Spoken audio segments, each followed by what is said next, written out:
La ley y la autoridad. Kropotkin. Capítulo 4.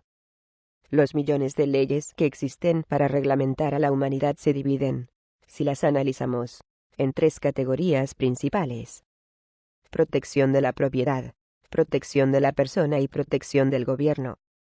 Analizando cada una de estas tres categorías, llegamos a la misma conclusión lógica e inevitable: el carácter inútil y nocivo de la ley. Los socialistas saben lo que significa la protección de la propiedad. Las leyes sobre la propiedad no están destinadas a garantizar ni al individuo ni a la sociedad el disfrute del producto de su propio trabajo. Están hechas, por el contrario, para robar al productor una parte de lo que ha creado, y para asegurar a determinados individuos distintos esa porción del producto que han robado al productor, o a la sociedad en su conjunto.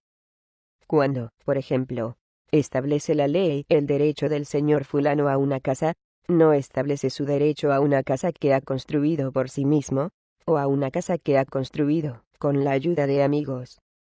En ese caso nadie pondría en duda su derecho. Por el contrario, la ley establece su derecho a una casa que no es producto de su trabajo. En primer lugar, porque han tenido que construírsela otros a los que no ha pagado todo el valor de su trabajo, y además porque la casa representa un valor social que él no podría haber producido por sí solo. La ley establece su derecho a lo que pertenece a todos en general, y a nadie en concreto. La misma casa construida en mitad de Siberia no tendría el valor que posee en una gran ciudad, y, como sabemos, ese valor es trabajo de unas 50 generaciones de hombres que construyeron la ciudad, la embellecieron, le proporcionaron agua y gas, hermosos paseos, colegios, teatros, tiendas, tranvías y calles que la recorren en todas direcciones. Así, reconociendo el derecho del señor fulano a una casa particular en París, Londres o Rouen, la ley está concediéndole injustamente determinada porción del producto del trabajo de la especie humana en general, y precisamente porque esta apropiación, y todas las demás formas de propiedad que poseen el mismo carácter, son una injusticia escandalosa, se precisa todo un arsenal de leyes, y todo un ejército de soldados, policías y jueces para mantenerla firme a toda costa en contra del sentido común, y en contra del sentimiento de justicia innatos en el hombre. La mitad de nuestras leyes, el Código Civil de todos los países, no sirve más objetivo que el de mantener esta expropiación, este monopolio en favor de determinados individuos contra la generalidad de los hombres. 3/4 partes de las causas que juzgan los tribunales son solo disputas entre monopolistas. 2 ladrones que se disputan el botín. Y gran cantidad de nuestras leyes penales persiguen el mismo objeto. Su fin es mantener al trabajador subordinado a su patrono, proporcionando así seguridad de la explotación. No hay, sin embargo, ley alguna que pretenda siquiera garantizar al productor los frutos de su esfuerzo. Es algo tan simple y natural, forma hasta tal punto parte del uso y la costumbre de la especie, que la ley no le ha dedicado siquiera un pensamiento. El bandolerismo directo, espada en mano, no es característica de los tiempos modernos. Ni un trabajador se pone a disputar nunca el producto de su trabajo con otro. Si tienen una diferencia, la resuelven acudiendo a un tercero, jamás a la ley. La única persona que arrebata a otro lo que este otro ha producido es el propietario, que interviene y deduce la parte del león. En cuanto a la humanidad en general, respeta en todas partes el derecho de cada cual a lo que ha creado, sin la intervención de leyes especiales. Como todas las leyes sobre la propiedad, que ocupan gruesos volúmenes de códigos, y son la delicia de nuestros abogados, no tienen más objeto que proteger la apropiación injusta del trabajo humano por ciertos monopolistas.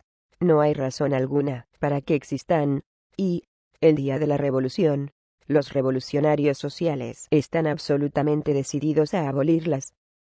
Realmente, podría hacerse con toda justicia una hoguera con todas las leyes que tratan de los llamados derechos de propiedad, todas las escrituras de propiedad, todos los registros. En una palabra, todo lo que se relaciona con una institución que pronto se considerará un baldón en la historia del género humano, tan humillante como la esclavitud y la servidumbre de los tiempos antiguos. Los comentarios que acabamos de hacer sobre las leyes relativas a la propiedad son aplicables igualmente a la segunda categoría de leyes, las destinadas a mantener el gobierno, es decir, el llamado derecho constitucional. También este es un arsenal completo de leyes, decretos, ordenanzas, órdenes del Consejo, todo el destinado a proteger las diversas formas de gobierno representativo, delegado o usurpado, bajo las cuales se marchita la especie. Sabemos muy bien los anarquistas, lo han indicado con bastante frecuencia en su perpetua crítica de las diversas formas de gobierno, que la misión de todo gobierno monárquico, constitucional o republicano, es proteger y mantener por la fuerza los privilegios de las clases poseedoras, la aristocracia, el clero y los negociantes. Por lo menos un tercio de nuestras leyes, y todo país, posee varias decenas de miles. Las leyes fundamentales sobre impuestos, tasas de consumo, organización de los departamentos ministeriales, y sus oficinas, del ejército, la policía, la iglesia, etc., no tienen más fin que el de mantener, integrar y desarrollar la maquinaria administrativa. Y esta maquinaria sirve a su vez, casi exclusivamente, para proteger los privilegios de las clases poseedoras. Si analizas todas esas leyes, si las observas en acción día a día, descubrirás que ni una sola de ellas merece preservarse. Sobre tales leyes no puede haber más que una opinión. No solo los anarquistas, sino también los de ideas avanzadas más o menos revolucionarios, aceptan que el único uso que puede darse a las leyes relacionadas con la organización del gobierno es hacer una hoguera con ellas. Aún nos queda por considerar la tercera categoría.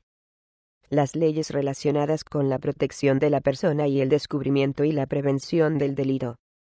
Esta categoría es la más importante, porque es a la que van ligados más prejuicios. Porque, si la ley goza de una cierta consideración, es consecuencia de que este tipo de leyes se considera absolutamente indispensable para el mantenimiento de la seguridad en nuestras sociedades. Estas leyes nacieron del núcleo de costumbres útiles a las comunidades humanas, aprovechadas por los dominadores para santificar su propio dominio. La autoridad de los jefes de tribu, de las familias ricas de las ciudades y del rey, se basaba en sus funciones judiciales, y, hasta hoy, siempre que se habla de la necesidad del gobierno, se alega su función de juez supremo. Sin gobierno, los hombres se destrozarían entre sí, argumenta el orador del pueblo. El fin último de todo gobierno es asegurar 12 jurados honestos a toda persona acusada, dijo Burke. Bien, pese a todos los prejuicios que rodean la cuestión, es hora ya de que los anarquistas declaren, sin ambajes, esta categoría de leyes tan inútil y nociva como las precedentes. Primero, en cuanto a los llamados delitos asaltos contra las personas, es bien sabido que 2/3 partes, y a menudo hasta 3/4, de tales delitos están instigados por el deseo de tomar posesión de la riqueza ajena. Esta inmensa categoría de los llamados delitos y faltas desaparecerá el día en que deje de existir la propiedad privada. Pero, se dirá, habrá siempre salvajes que atentarán contra las vidas de sus conciudadanos, que alcanzarán al cuchillo a la menor disputa y vengarán la más leve ofensa con el asesinato, sin leyes que lo impidan, y ni castigos que los contengan. Esto se repite siempre que se discute el derecho de la sociedad a castigar. Hay sin embargo, un hecho, en relación con esto, que ha quedado bien demostrado en la época actual. La severidad del castigo no disminuye el número de delitos. Ahorcad, si queréis, a 1/4 parte de los asesinos, y el número de asesinatos no disminuirá. Por otra parte, abolid la pena de muerte, y no aumentará el número de asesinatos. Disminuirá. Las estadísticas lo demuestran. Pero si la cosecha es buena, y el pan barato, y el tiempo apacible, decrecerá enseguida el número de asesinatos. Lo demuestran también las estadísticas.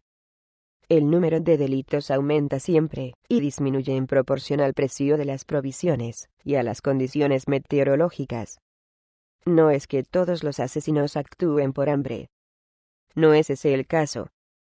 Pero cuando la cosecha es buena, y las provisiones tienen precio asequible, y cuando luce el sol, los hombres, animados, y menos miseros de lo habitual, no ceden a lúgubres pasiones, no hunden el cuchillo en el pecho de un semejante por razones triviales. Además, es bien conocido el hecho de que el miedo al castigo no ha contenido a un solo asesino. El que mata al vecino por venganza o miseria, no razona mucho las consecuencias. Y ha habido pocos asesinos que no estuviesen firmemente convencidos de que lograrían eludir a la justicia. Sin hablar ya de lo que sería una sociedad en que un hombre recibiese mejor educación, en que el desarrollo de todas sus facultades, y la posibilidad de ejercitarlas, le procuraría tantos goces que no pretendería envenenarlos, con el remordimiento incluso en nuestra sociedad, incluso entre esos tristes productos de la miseria que hoy vemos en las tabernas de las grandes ciudades. El día en que no se aplique castigo alguno a los asesinos, no aumentará su número ni en un solo caso. Y es sumamente probable que, por el contrario, disminuya en todos aquellos delitos cometidos hoy por delincuentes habituales embrutecidos en las cárceles. Constantemente se nos habla de los beneficios que proporcionan las leyes, y del efecto benéfico de las penas. Pero, ¿han intentado alguna vez los que esto dicen colocar en un platillo de la balanza los beneficios atribuidos a leyes y penas, y en el otro el efecto degradante de tales penas sobre la especie humana? Basta que calculemos todas las malas pasiones despertadas en el género humano por los atroces castigos que antes se aplicaban en nuestras calles. El hombre es el animal más cruel que hay sobre la tierra. ¿Y quién ha saciado y desarrollado los crueles instintos desconocidos incluso entre los monos?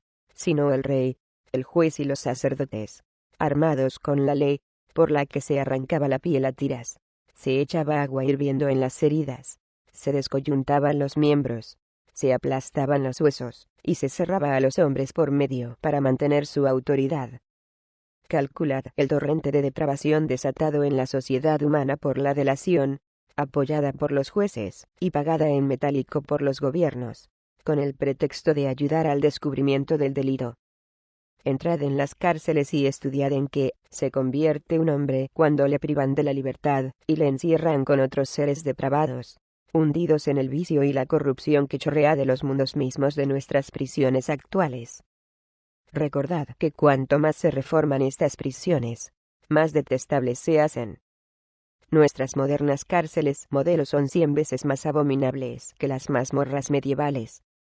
Considerad, por último, cuánta corrupción, cuánta depravación mental impone a los hombres la idea de obediencia, esencia misma de la ley, la idea del castigo, de que la autoridad tenga derecho a castigar, a juzgar, sin tener en cuenta nuestra conciencia ni la consideración de nuestros amigos, de la necesidad de verdugos, carceleros e informadores.